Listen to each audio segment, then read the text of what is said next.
wait for Patrick to cue us in. You're all on set. Got your makeup on. We're ready?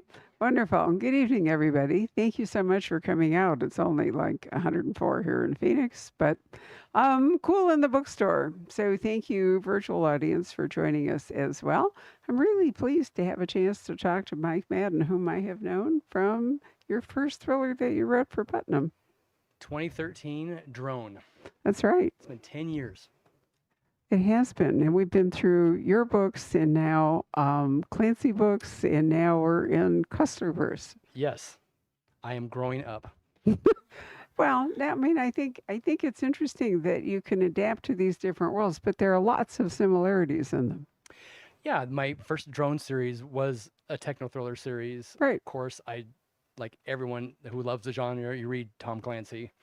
And so when I was invited to join the Tom Clancy franchise, it was both the best day of my literary life and the single most terrifying literary day of my life, because now, yes, I get to write a Clancy novel. Now I must write a Clancy novel. And the standards, of course, are extremely high, but it was just so much fun. It was a joy. I learned a lot. And then I had the privilege of being invited into the Clive Cussler franchise. Which I was pretty sure I couldn't do because Really? Why? the level of action. I mean, if you go back, I mean, I'm on, this is number 17, I believe. You mean in the Oregon File series? Just the Oregon Files. Yeah, right. I know. I've got the whole Cussler universe there's in my there's head. five right. of them. I know. It's amazing. And you look at the books, say, by Boyd Morrison or Jack DeBrule, just in the Oregon Files now, Right. along with Clive. I mean, they wrote about everything, and every page is a page turner. I mean, it's just chock full of rising big action all over the planet. It's really big stuff. And so that has been just a challenge and a joy to try to rise up to that level. And it's just been a blast. It's been a blast. So I feel like it's really pushed me as a writer to do better, to dig deeper, and to find resources I didn't know I had. So I've loved it. Well, one of the things you get to do in a Cussler book is you get to travel all over. So we'll get to this. I had to read your book in part with my phone because I'm not that familiar with Tajikistan and some of the mountains. So I learned a lot. Interestingly enough, our first mystery book for this month is a spy thriller by I.S. Berry called The Peacock and the Sparrow, and it takes place in Bahrain, which is the headquarters of the Fifth Fleet. None of which did I know. So I mean, one of the reasons it's fun to read these books is you can learn a lot. Well, and the insider secret is I get to learn a lot. Right. First. Yeah. The presumption is I know these things. No, I have to go figure them out. I have to learn them. And it really is one of the joys of doing this. I'm constantly growing, as I said, as a writer, but just as a person. I'm learning about Right. new issues, new places, new things. My wife and I love to travel. We love to go to as many of these places as we can. COVID, of course, set all that back. So we're trying to ramp back up into our travel schedule relatively soon. I'm sorry you missed Tajikistan. I mean, Yes, that's maybe the one I didn't get to this time, but there might be a Viking cruise there or something. Maybe there's an opportunity there. Who knows? But it's the world's a big place. It's constantly changing. There's no shortage of conflict, unfortunately. And of Right. course, conflict drives all story, comedy, tragedy, all of it. But certainly in action and techno thrillers, it's all about conflict. And there's no shortage of new wars and new technology. So that's kind of what I do as a writer. I try to stay up on these things constantly. And so when a new book opportunity rises up, there's plenty of material to draw from. there really is. And I think that Boyd set you a fairly high bar because those of you who are Cussler fans will remember that Boyd's last two books, he sank the Oregon and then he Thanks, rebuilt Boyd. it. Thanks, I know. Boyd. But I mean, that was, well, at least he left you with a ship. He wasn't, he didn't make you rebuild it. But nonetheless, and that was really fun for Clive. It truly was. It was the last two books that they did together. And I think, he really enjoyed that. Boyd really can put a plot together. As a reader, I love it. As a writer, I hate it. because I have to try to rise up to that level. I don't know if I do, but I certainly try to get next to it. Um, and before him, Jack DeBrule also incredible plots, just almost a literary writer. I mean, Jack's prose was just phenomenal on the page. So to read those two guys and say, "Oh, now it's my turn," Right. but hey, who doesn't like a challenge? So have you pretty much stuck to reading? Have you read the whole sort of, I mean, I've had 30 years to read it, so I'm 33 actually, so I'm way ahead of you. But have you focused on the Oregon Files in your reading rather than trying to read Graham's books and all the rest? I'm staying focused on the Oregon Files. I've been all through them. I've got my own little Bible breaking things Right. out, have the basic story. But every single year, I just pick up the book and another book and go again. I'm just going to, there's so much in these books. I, Hmm. I've read them, I know them, but I'll say, okay, I'll read another one. I'll read it again. And it's like, oh, he did that. Oh, that did what? And so I'm shocked and I'm thrilled all over again because there's so much that these things are so dense with detail and action and places. And so for me, just to stay in that universe and to stay current with what they've done so I don't step on their toes or step back into story or plot lines. But also it's inspiring. It really is. It's really inspiring to read these things and see what they've done, to see that they hold up. And then, how do I put my spin on it? How do I take it in my own direction within that context? So there's a finite number of places really that you can all go. So at some point you're going to be in the same territory as some other Cussler book. But here's what I wrote about. Don't do that.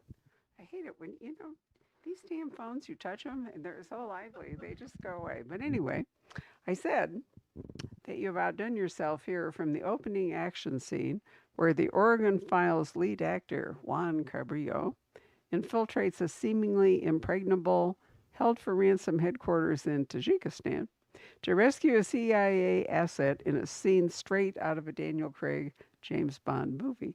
But what I want to know is what's a held for ransom headquarters?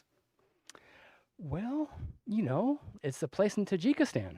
I think it's actually an Airbnb called Hell for Ransom. Um, Is this a place where you, like Guantanamo, basically, where you take people and put them to hold them for ransom? well, it is. There's an Well, that's organization. not what Guantanamo does. Sorry, No, but you yeah, know what no. I mean. But Sorry, U.S. the presumption is that there is a crime family going back basically to the Medicis Ah, that specialized in kidnapping and ransom. So it's an old family business. It's been around for several hundred oh, years. okay. And so they're expert at getting the very best people to kidnap, to ransom at the very highest price. So Okay, so when they have successfully kidnapped somebody, this is where they stash them while they're extorting one of the, whatever exactly, they're. yeah. So Okay. they're like the Sotheby's of kidnapping, put it that way. So the challenge for you then would be to A, build the fortress, and then B, figure out how anybody can break into it. And those are really kind of contradictory It, tasks. Welcome to the life of the action writer. It's if you can build a trap that you can easily see a way out of, then you've not built a trap. So Right. you've got to build a place you can't get out of. Then you get really excited. I have built this fortress no one can escape. And then suddenly I'm sitting there staring at my screen saying, there's no way to escape this. So it's that constant tension. Yeah. And what's fun is you become the character. Like, okay, I'm here. How do I get out? How would I think about getting out of this? So, one of the many secrets of writers is they're just like myself. I should talk about myself. I'm still an 11-year-old child, a boy. I'm looking to crawl out of the fort I made of sofa and bed sheets and climbing over fences I shouldn't be doing and throwing rocks at things I shouldn't be throwing rocks at. So I just get to live that out now as an adult on the page, basically. I just throw in high-tech weapons and super villains. Right. So, I mean, do you actually sketch it out? I mean, Very often, yes. it seems to me I will it'd have to actually be kind of visual in order to make this work. absolutely no, and I sort of I've done screenwriting in the past and still do. Hmm. I and that's a visual medium. And so I've always brought a visual element to my writing, and I was doing that before I wrote novels. So I see things first. I always see Mhm. the scene before I write it. Certainly, I will sketch things out, draw plans, draw diagrams. And then my long suffering wife, Angela, often finds herself in knife fights, gun fights. She has to duck around corners. She's chasing me. I mean, she's awesome, but because she'll read a scene and say, "Nah, it doesn't work." I said, "Sure it does. I wrote it." "No, it doesn't work." And Really? she'll be right. She'll be absolutely right. So we'll get out there and we'll wrestle around, mess around, and boom, we'll fix it. And See so, you out in public view? You haven't been arrested or put into some kind of well, hidden we fortress? do most of this behind closed doors. Yeah, yeah. Uh, He lives in an outdoor area. This is the reason I mentioned that. You could actually step into the mountains and uh, tackle some of this. yeah, and believe me, we've been in some public places where we had conversations for sure, and yeah, yeah. So, but yeah, realism. I mean, it's ironic, right? I mean, fiction is making stuff up, but I first of all, I always want to tell the truth in my fiction. In fact, fiction is probably the only place you can tell the truth anymore because of the world we live in now. But certainly, it's okay that the organ I don't think actually exists. But if it's going to fire a weapon, it's going to, in my mind, has to conform to how that weapon would actually function. What would it actually do? What does a 120 millimeter smoothbore cannon do? How does it fire? How many shots in a minute? And so on and so forth. So though I'm a fiction writer, I'm constantly striving for reality, and that includes action, hand-to-hand combat, firing pistols. Um, Fortunately, that also means fine food and beverage, which I think is an important aspect of research because I care so much about, well, the reader. So, as often as not, if it tastes good on the page, it's because it's been well researched. And that's my commitment That's to you. extremely noble of you. I like that, I'm a verisimilitude to a suffering high servant. level. Boy, no kidding. So, but basically, with all Custlers, there is a naval aspect to it. Clive was about ships, and the Absolutely. Oregon is a ship. So, my question is, why is the Oregon crew in the mountains of Tajikistan? Well, if you only told stories on the water, nothing wrong with that. A number of authors have built franchises around that. But one and the intrepid crew of the Oregon are not bound by something like water. They go anywhere they need to go, fight anyone they need to fight, Okay. resolve So, any they have issue. other transportation. I mean, they don't have to Absolutely. be on the ship. No, absolutely. And so, for example, one of the things that Boyd Morrison introduced was the tilt rotor aircraft. The military version is called the Osprey. I don't know if you know it, but it's where it can fly like an airplane or tilt the wings and it flies like a helicopter, which was a brilliant thing for him to do. So that's a very versatile vehicle. Right. So that's why they can go inland and do things. Of course, they've always had Tiny Gunderson, who is their fixed wing pilot who can fly them all over the world. And so they've always been in lots of places other than the water. But yeah, at some point you got to be on the water. And You so do. that's No, awesome. I know. I had this conversation with Dirk because the last Dirk pit opens up in Tibet.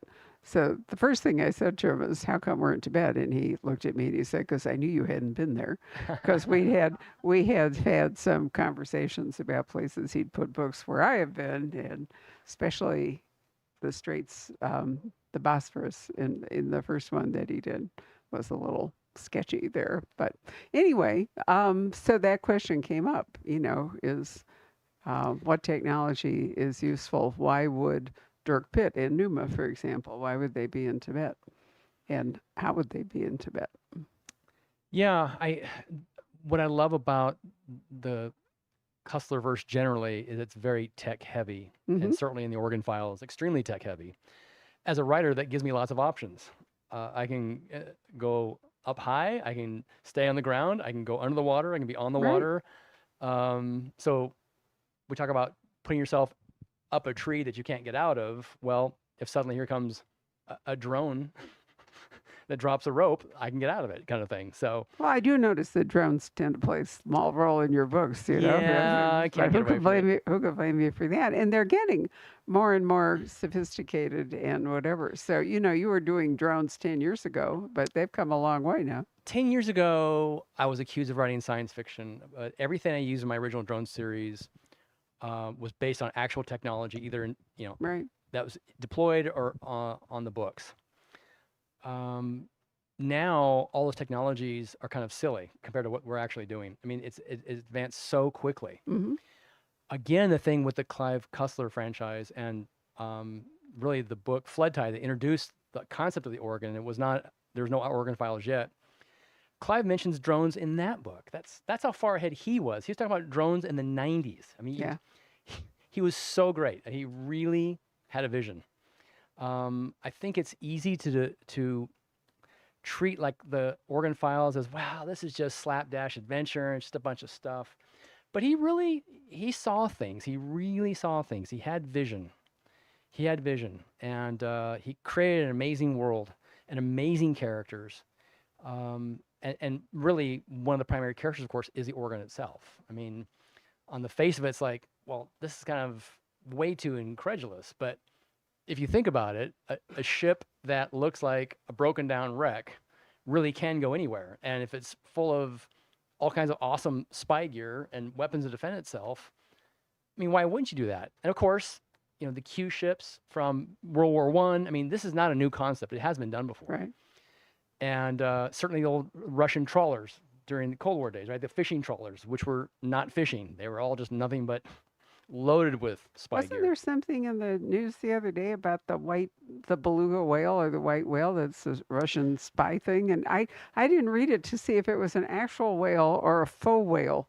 I think it was a beluga whale in It that was case. an actual whale, Yeah. but it was wired up or something. Yeah. Well, they've used dolphins have been used by different countries. Right. Everything from blowing things up to carrying equipment. I mean, yeah. I mean, the irony of the whole drone technology is you're trying to find out a way, basically, to do what nature already does. So you Good have point. bird drones, right? Drones that look just like birds. Well, why not just wire up a bird? And so there is, biomimicry is the gold standard in drone technology. If you can make a drone fly like a bird or swim like a Or fish a bug. or a bug Yeah. or fill in the blank. Well, more and more, they're finding ways to actually control animals now through technology. Because why try to invent articulating limbs and joints and ligaments when nature has already given that to you? So if you can just sort of tap into their whatever level of cortex they have, put it on a controller or an iPhone, off you go. And so more and more of that technology now is coming on board. So we proceed from the high mountains of Tajikistan, which are right up there by the Himalayas, to the Amazon. So it's a huge drop. And, obviously these guys are in incredibly good condition since they can race up and down altitudes. Well, yeah, now different groups of people in that Yeah. particular sense, but as long as you have bubble gum, right, you adjust for the altitude changes. Again, one of the challenges for me as a writer is taking readers to places maybe they haven't gone, or if they've been there before, because Amazon has been done before, Hmm. to take them there in a new way or for a new reason. Hmm. And again, a hallmark of the Organ Files franchise is to go to a number of places. And one of the ways that I was able to do that in this particular novel is splitting the team up, which is fun. So some of the team is over on this side of the planet, the other half is on this side, and that way I get to go to more places without, again, straining credulity, right? It's not the Oregon going to all over the globe several times. So trying to keep it as real as possible in my wonderful fiction world, but trying to give as much variety and difference. Like I said, high mountains, jungle basin, and everything in between. So there's a fair amount of biology in this book. Also, we don't want to really give much away, but in order to make this book work, there's a reason they go to the Amazon. Absolutely. Every book, when I start, I always start with a theme. What's the thing that most seizes my imagination, that grabs my soul? And I have the opening quote in the book, which is no big giveaway, but Yuval Noah Harari. I don't know if you know him. He's a philosopher. He He's associated with the World Economic Forum, but he's a thinker. And he has this quote that says, "History began when men invented gods, and history will end when men become gods." And that's really the animating energy behind the transhumanist movement. And the transhumanists are people who say, look at evolution and look where we are. Human beings have now perfected the ability to hurt each other and kill the planet. And so the transhumanists are saying, can we rethink this? So, as Richard Dawkins would describe it, blind, pitiless nature has been sort of driving this bus for some time now. And the transhumanists are saying, hey, wait a minute. Human beings now are conscious, perhaps the only truly conscious beings in certainly our planet, if not the universe that we know of. So we are now nature's conscience. We're the conscience of nature. So let's have blind, pitiless nature step aside. We'll stomp on the accelerator and go from evolution to revolution. So back to Harari's statement, history will end when men become gods. Well, what's a god? God is someone who has all knowledge, all power, has autonomy. Humans don't tell him what to do. Well, the promise of transhumanism, and by the way, and immoral, the promise of transhumanism is through biological means like CRISPR technologies, gene editing, we can get rid of diseases, make people stronger, make people live longer, and in fact, live forever.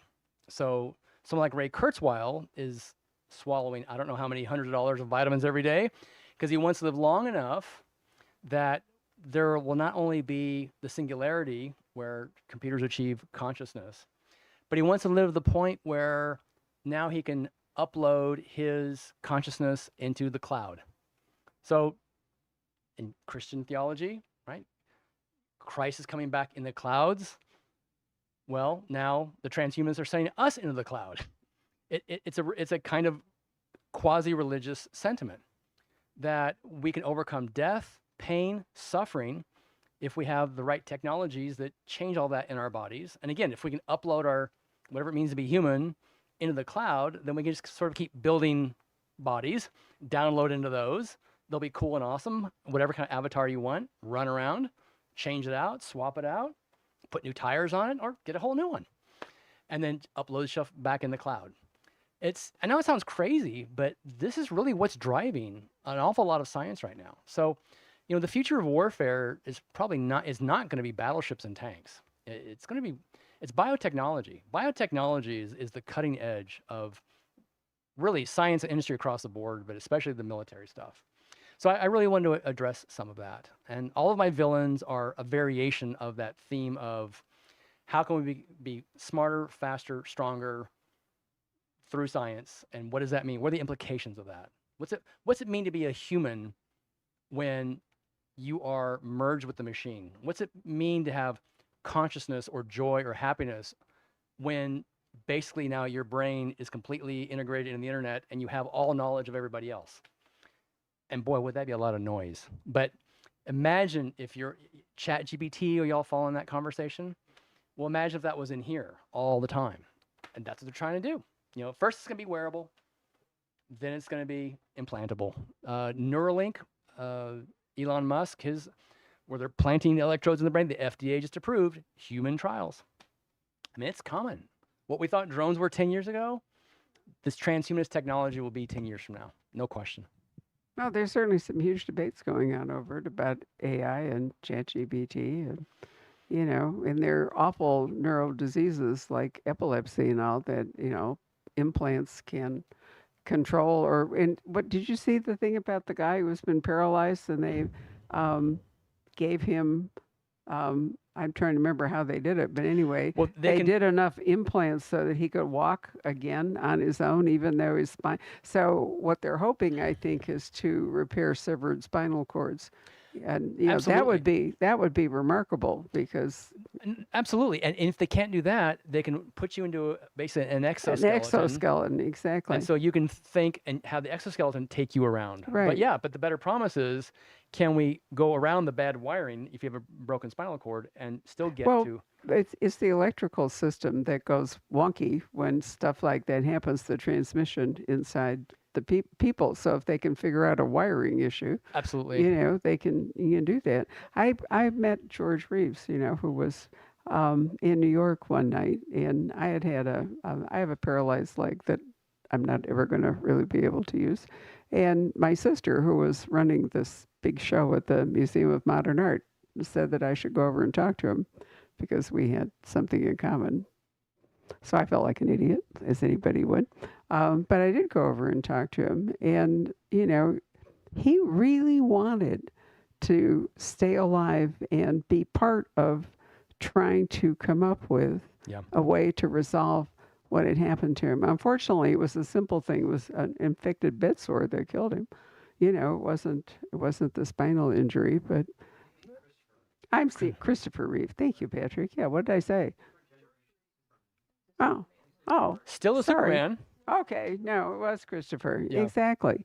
But and I know, how much he wanted to Sure. be part of trying to build a technology to overcome the human problem. And there are animals that can regenerate limbs. Absolutely. And so the question is if they can do it. One of the things I think is really amazing is what different species can see. There was a great series by the British film guy whose name is escaping me, but anyway, Attenborough.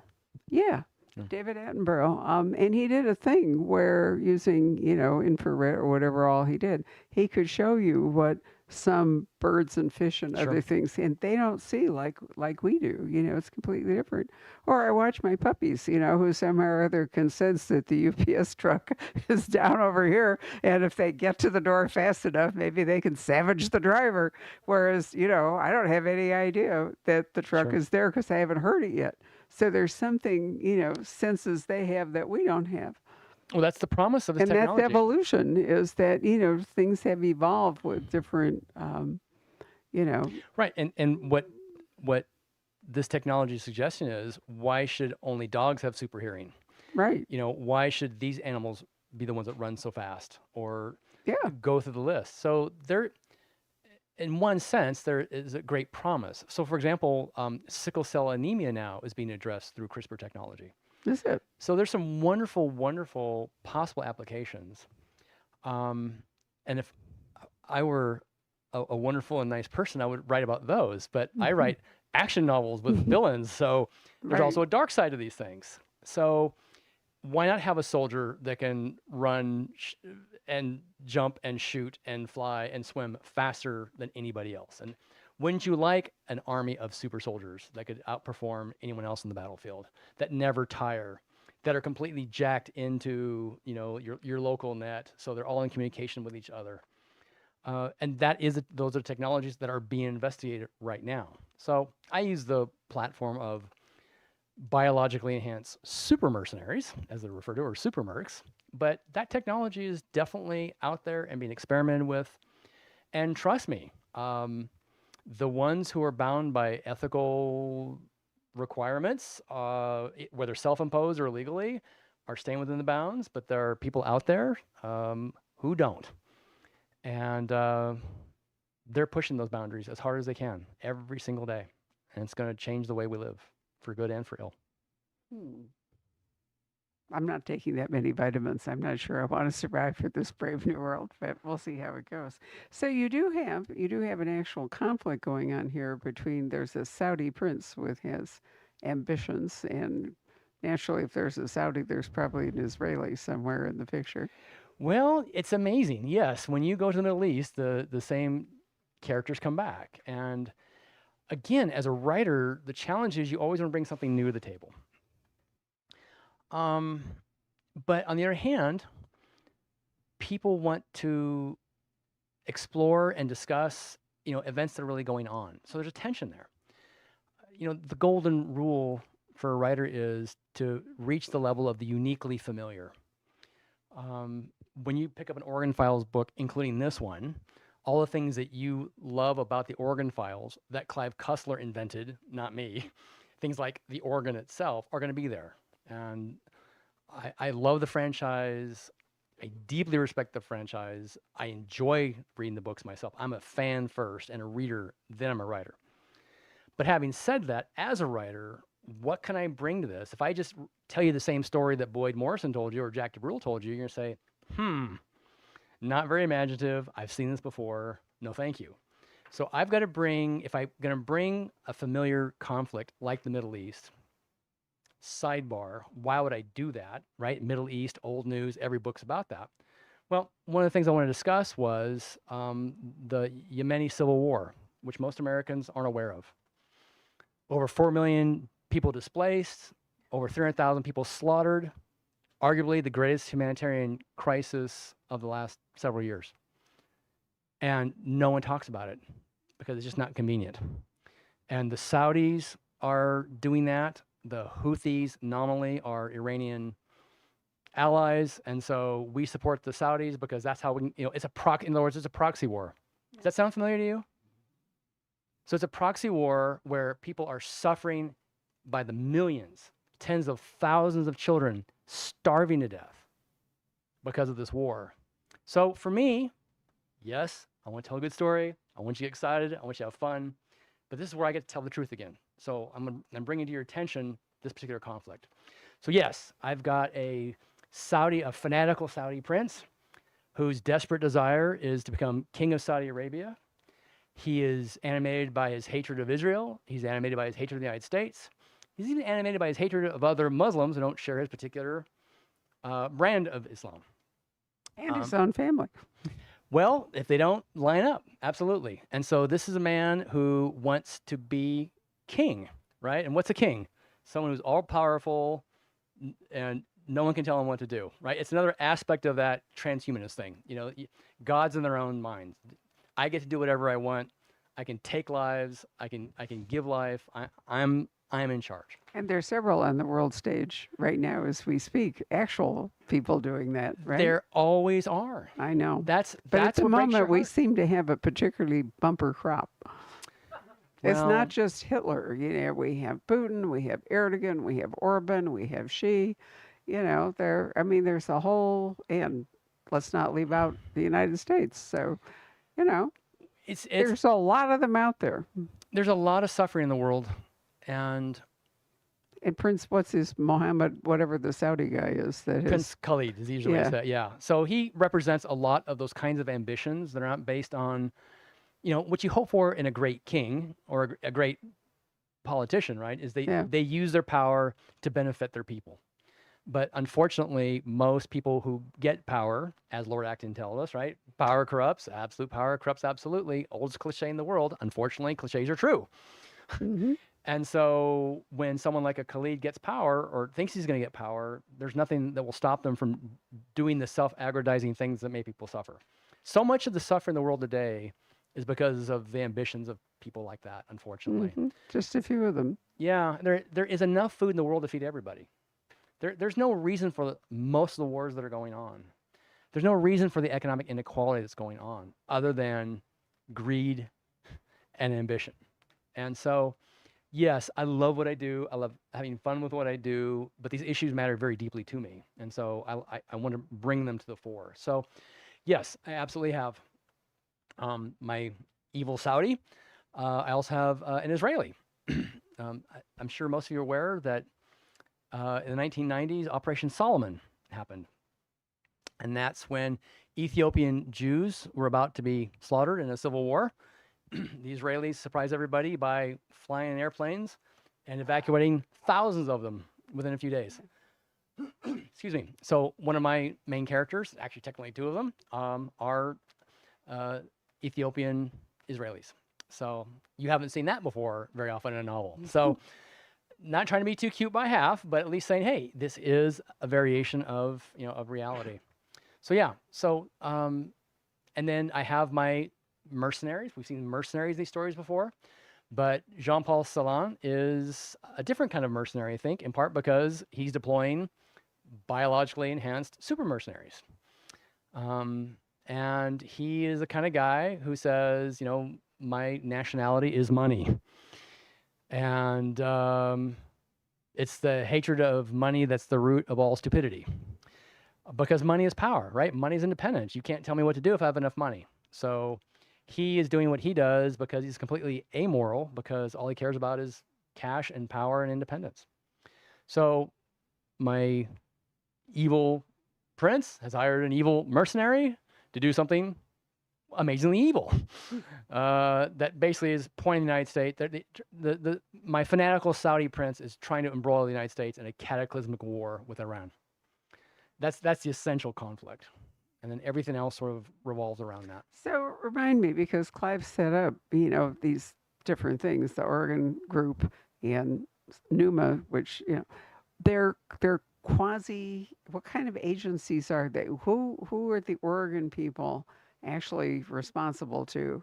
They have to get funding and be responsible somehow to somebody, Well, or maybe not. Clive really set that up very well. Yes, he did.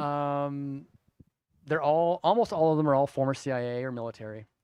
So they're all patriotic. They're not going to ever do anything that hurts the interest of the United States, which I love that. But they're an independent organization. The impolite word is they're mercenaries. I mean, they are mercenaries. But So are they like the Wagner Group in a way? in one sense only, that they fight for pay.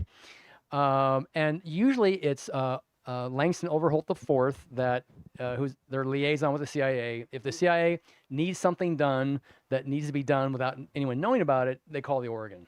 But they will also take jobs on their own that pay really well. So most of their income comes from the jobs that they're generating. It's not that they're on government salary per se, because they're off the Right. books. No, and- I knew that. But I mean, Yeah. if you read enough thrillers or action adventure books like this, the CIA seems to have any number of off the books operations. There's the campus in the right, Absolutely. Yeah, I know. and there's Sigma Force, for Jim Rollins and Brad Thor. I'm trying to remember what his group is. And, to write these things, you do have to sort of create some kind of an organization that has some kind of affiliation, and because we're Americans, they generally are patriotic, as you say, or Sure. there to defend U.S. interests. Yeah, absolutely. And, as a device, it makes a lot of sense, because if they're working for the US government, then there's oversight and there's legalities and there's budgets and there's all kinds of things you can avoid. Now, if we're going to go back to the reality side of the equation, there are plenty of off the books operations taking place by the US government. So I think we fiction writers are doing the US government a favor by inventing things like, the I'm Oregon. not sure we're inventing them. I mean, that's kind of the interesting thing. So in theory, the FBI is the super agency for internal things, just like MI5 in England. And the CIA is like MI6. It is directed outward. And so, there's sometimes that's a difficult distinction. I have to tell you that the new James Patterson, because Patrick and I did his book launch this afternoon called Crosstown. It's amazing. I mean, he really nails, or he and Brendan Dubois together, he really nails an awful lot of that. It kind of rises up from the January 6th thing, but he's basically talking about Federalist Paper number 10. For those who don't know it, of the 10 papers that the authors of the Constitution wrote to try to convince the populace in 1789 to vote for the Constitution, James Madison wrote Federalist Paper number 10, in which he says that if we end up with the tyranny of minorities, then our government will fail. It requires a center. It requires a consensus. And if we have a number of tyrannical minorities, which God knows is what we've got at the moment, it won't hold up. And so Jim builds on that, and it's an interesting action book that actually has a very deep center. Well, when you have a Department of Homeland Security today and or other instruments of the intelligence community who will say things like, if you use words like the Constitution or Jefferson, Yeah. you're possibly a terrorist. Right. When the founding documents themselves are considered suspicious material, Right. where are we?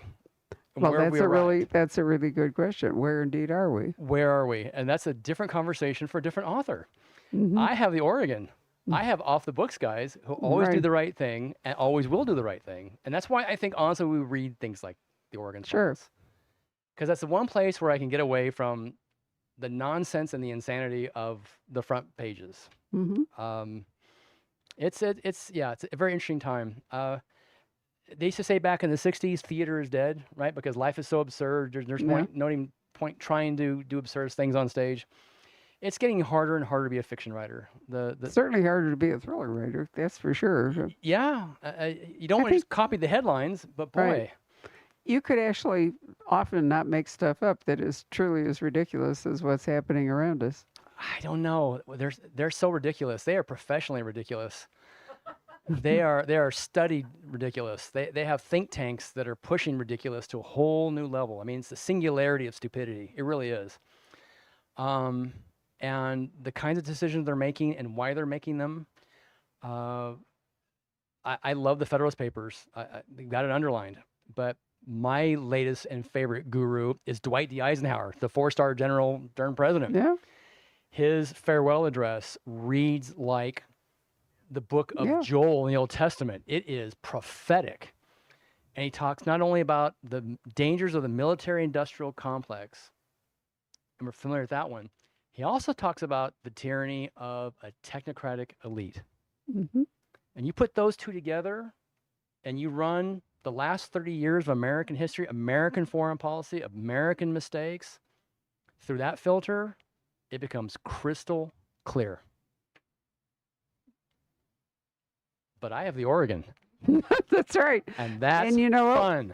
We all want heroes, in the end, We know, do. what we really want is the hero to We save do. us. That goes all the way back to, the Iliad and the Odyssey and, the Absolutely. beginning of literature. We all want a hero on a quest is what we want. And the Odyssey and the Iliad also gave models of how we should behave. I mean, Hmm.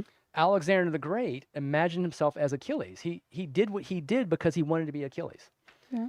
And speaking of heroes, one of the things I wanted to do, and one of the spins I'm trying to bring to the series, is Maurice. Y'all remember Maurice? Well, he has a backstory. I'll just say that.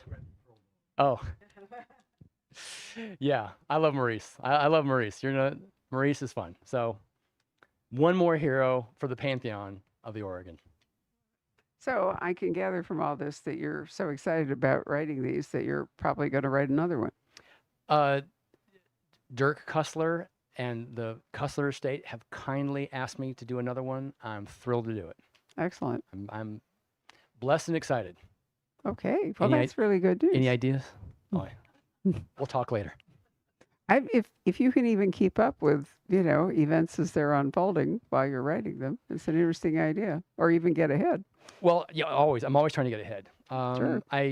The conversation about Iran and Saudi Arabia, when I wrote about it, was a certain way. Have you been following the news lately? Hmm. Since we pulled out of Afghanistan, our influence in the Middle East has collapsed. OPEC has turned its back on us. They're abandoning the dollar for the petrodollar, and suddenly Iran and Saudi Arabia are forming an alliance, and they've ended the Yemeni civil war, which I'm actually rather grateful for because the U.S. wasn't doing it. So yeah, I try to get ahead of that issue. But it still caught up with me and then blew by me again. So it's hard. It's really hard. Unless I'm writing science fiction in the year 3035, things are happening so fast now. It's happening so fast. Well, I mean, the Pacific has suddenly come back into play in a very big way. Absolutely, no so question. It's it's difficult to maintain all fronts. Yeah, and my third drone book Mhm. was exactly about China South Pacific. I mean, the old issues are the new ones. Right. They recede again, they come back. This is the challenge. It's the same players, it's the same powers, it's the same ambitions over and over and over. And unless I want to talk about I don't know, angry and violent bridge clubs in Tunisia, you have to keep coming back to the same players. And so I never Maybe want you to, could just do school board meetings. which have been declared terrorist No events kidding. by Yeah. certain elements of our government, by the way. So, yeah, Juan Cabrillo and the intrepid crew of the Oregon Right. go to a school board meeting. Scale it down. I feel it. I feel it. All right, I'll play with that. So why don't we take questions? I think we're moving towards the absurd here. I, Do any of you have questions that you would like to ask Mike? I think he answered one that I was really interested in, and you asked it, and that was, is he going to write a third book about the Oregon? Lord willing. Thank you. Thank you. No, That's very the encouraging. Thank you. Custer estate is willing. The question is, Oh, are I'm you willing. up for it? I'm willing. Yeah, it's just like it's like Dirk, who's just great. I mean, the whole family's been so kind to me and welcoming. Like all the Cussler fans have been extraordinarily generous. I mean, this is a storied franchise, and you talk about you don't want to drop that ball. But it's a little bit like, now King Charles saying, "Hey, would you like to add a few lines to the St. Crispin's Day speech in Macbeth? Just toss a few more lines there that way. See what you can do." So, it's always, I remember Hemingway, he said, every time he starts a new book, he has to learn how to write all over again. And the first time he said that, I thought, well, that's dumb. He writes lots of books. No, he's right. I mean, you really have to relearn it all over again, really re-embrace it. I want to, because it's always going to be fresh. It's got to be exciting for me. I have to be captivated. I have to be freaking out. I have to be cheering. And if I'm not, you aren't. So to me, it's an adventure. It really is. As a human being, it's an adventure for me. As a writer, it's an adventure for me. But it also means it's a challenge, because I've got to find something that will captivate you as well.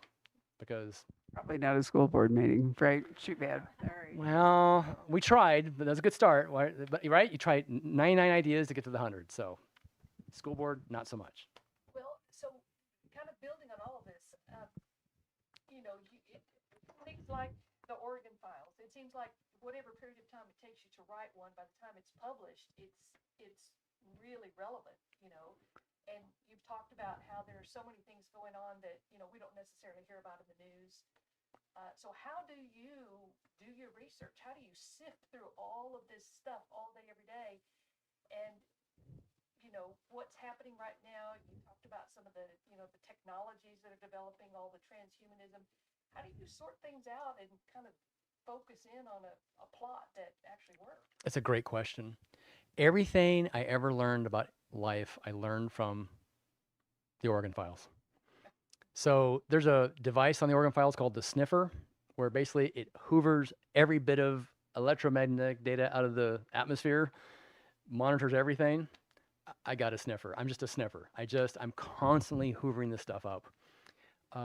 It can be a distraction. Writers who don't want to write today will say, "Oh, I'll just do research."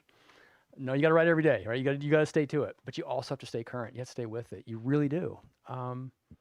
The danger is that you're just now a news service. You're just, like I say, jotting down facts. That's not a story.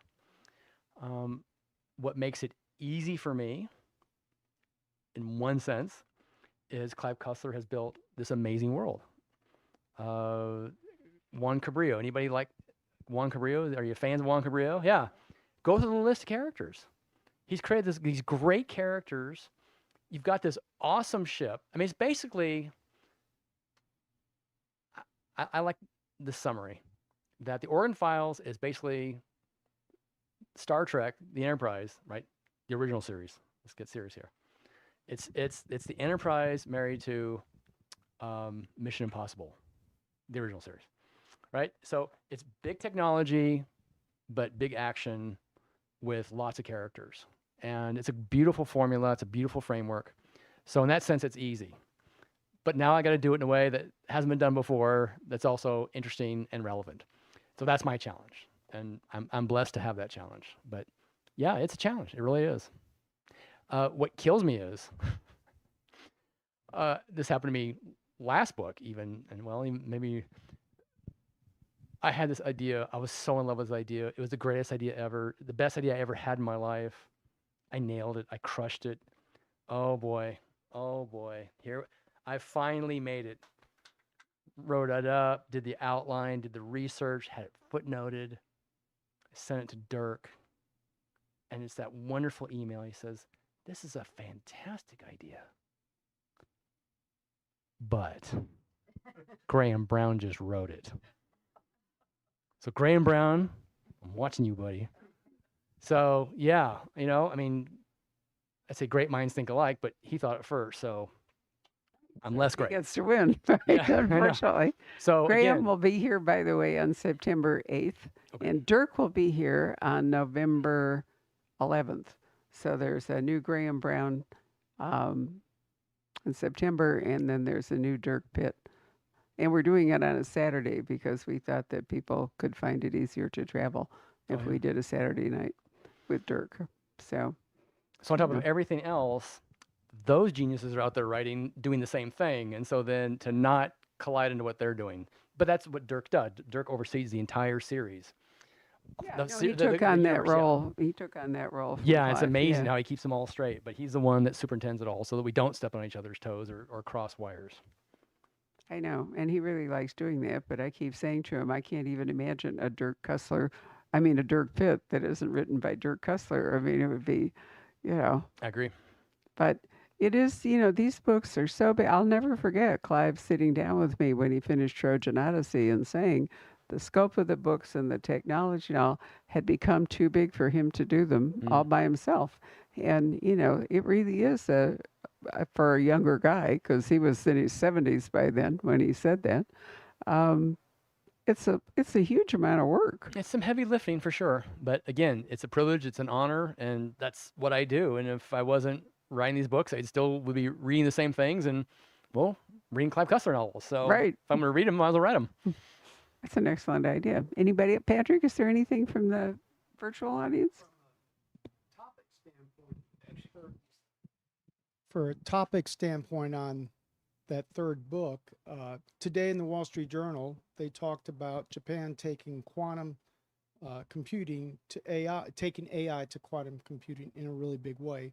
Taking that and nanotechnology could really create something amazing. About a year ago here in Arizona at the Commerce Authority, I was at a meeting. DARPA was there, and they were talking about many of the things you talked about earlier in your book. Well, and I love the topic of artificial general intelligence. I love the idea of organoid general intelligence, which is the next level, using literally brain cells because they're far more efficient and better than computer chips.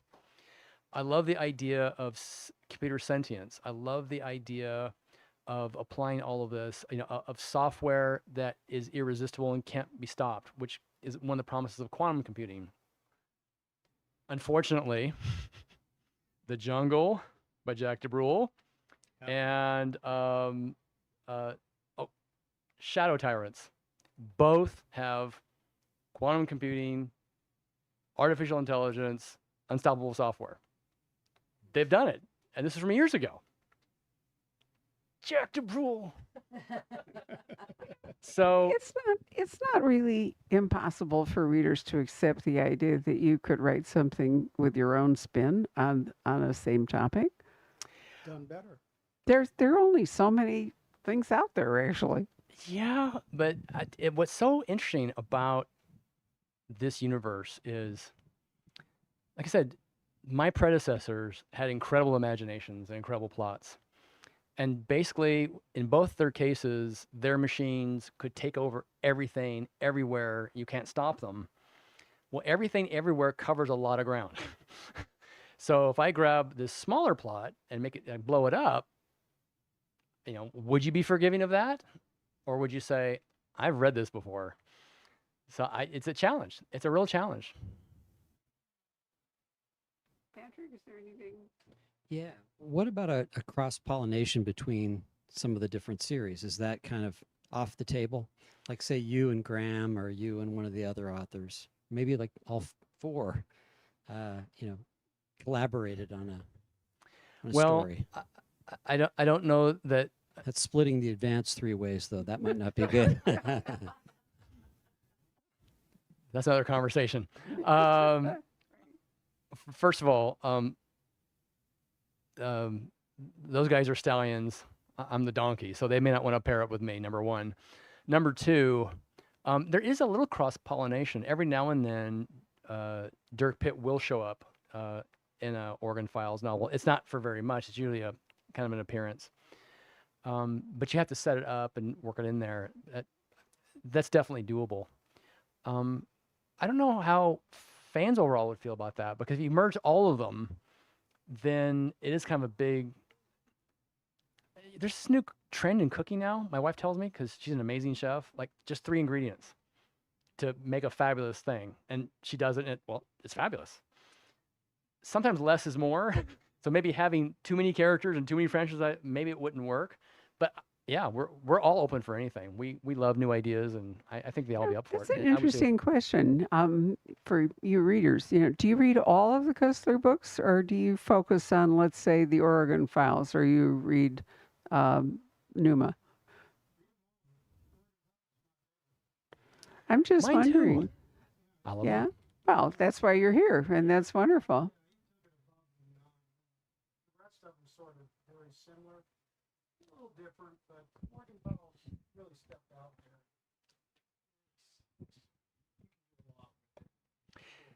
I would have had James Bond who were part Oh, Star Trek. you're right. You're exactly right. Yeah. This definitely is a James Bond thing when he goes to. Oh, absolutely.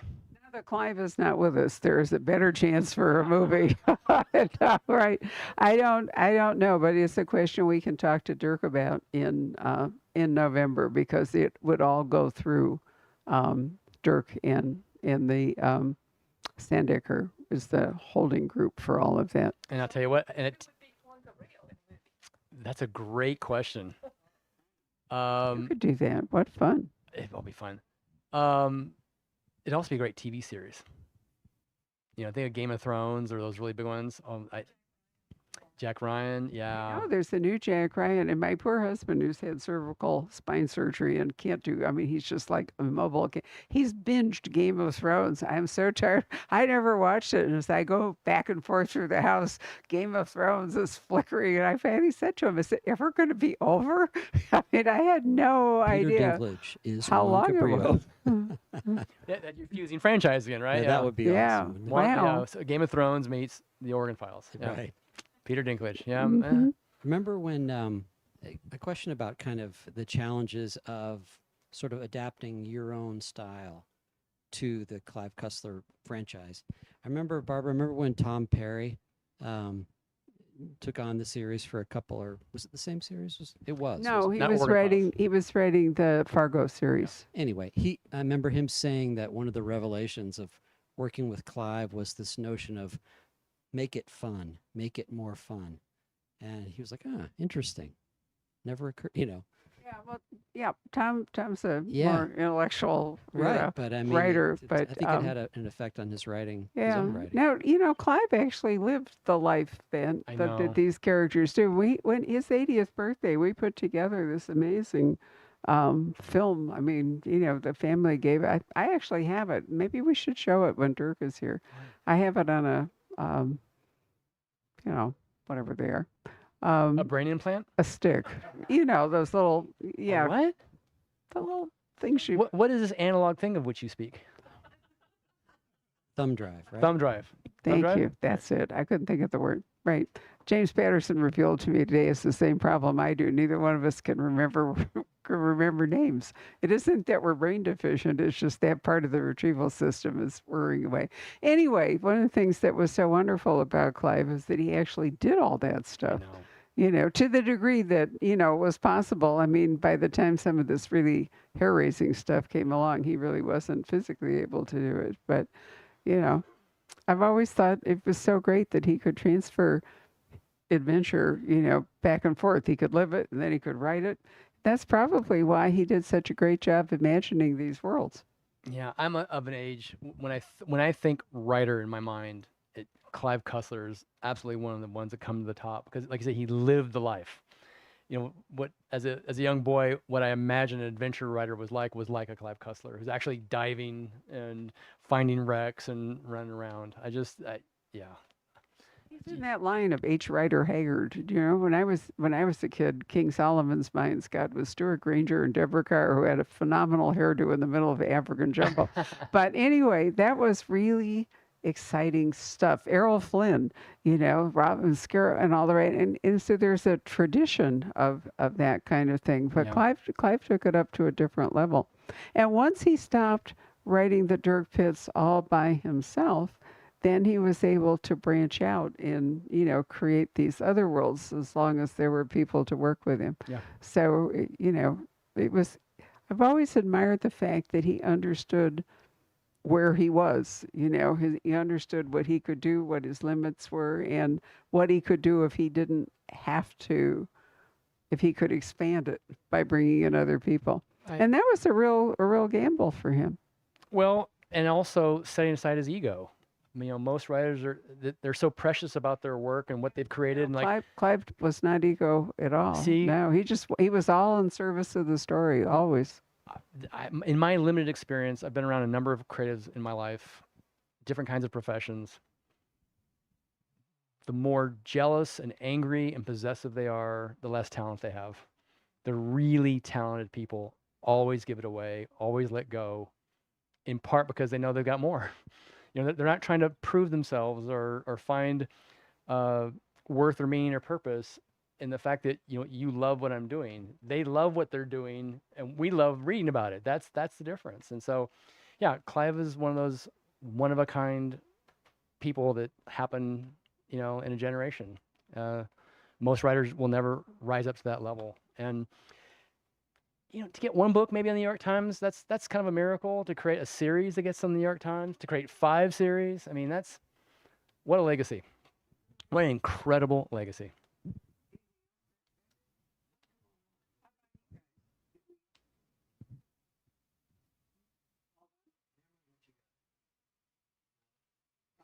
Well, in that case, Mike, thank you very much for joining us tonight. Thanks It's for having really me. been a pleasure to have you. Thank you.